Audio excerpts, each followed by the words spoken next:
You have the Cricut. This is the Icon 2. Make sure we're talking about the same phone.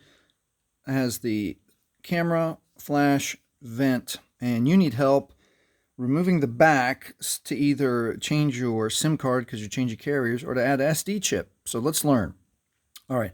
I always recommend having the device powered off so we don't touch the screen while we're moving so many things. So in most phones, in the bottom right corner, as is here, which we'll see if I get that light just right, there's a little tiny ledge there, and most people can put their thumbnail right in there and pop that off just like that, take the back off. Some people, if that hurts your thumbnail, just flip the phone this way, hold it about halfway, and then put your other fingernails this way and pop it open that way. If your fingernails are too long, too short, you've got another method, and to grab a marker.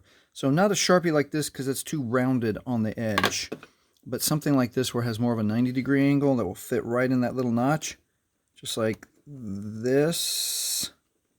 Just, all right, maybe that's not the best. It will, yeah. Pop. Okay, we can get it like that. All right, so those are a couple ways you can get it. One other thing is if you've got an old card, Panera card or whatever, gift card, you can also wedge that into the notch. This doesn't work as well. Yep, it works there. So those are a couple options. The one thing not to use, don't use a knife or a screwdriver. The danger is twofold. One, you can break your case. It's plastic. And the other, that's an old injury from something else.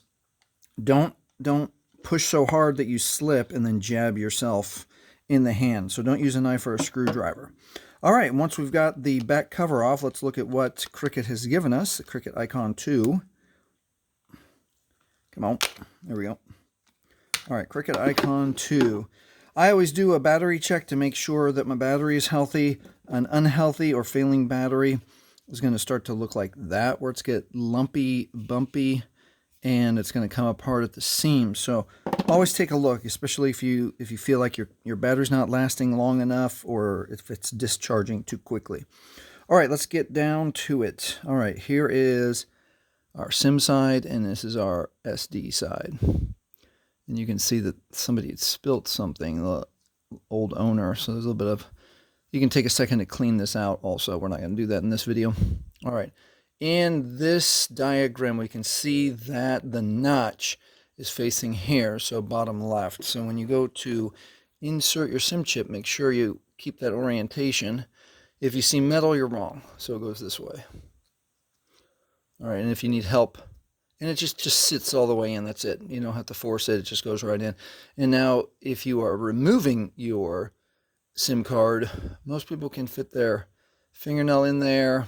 This would be the right time to very gently grab your screwdriver, and you don't want to push hard and damage these electronics that are underneath here. One other tip, if you're having a problem, is grab a big sewing needle. I always have a sewing needle in my repair kit, and then you can scooch it out this way, again, very gently.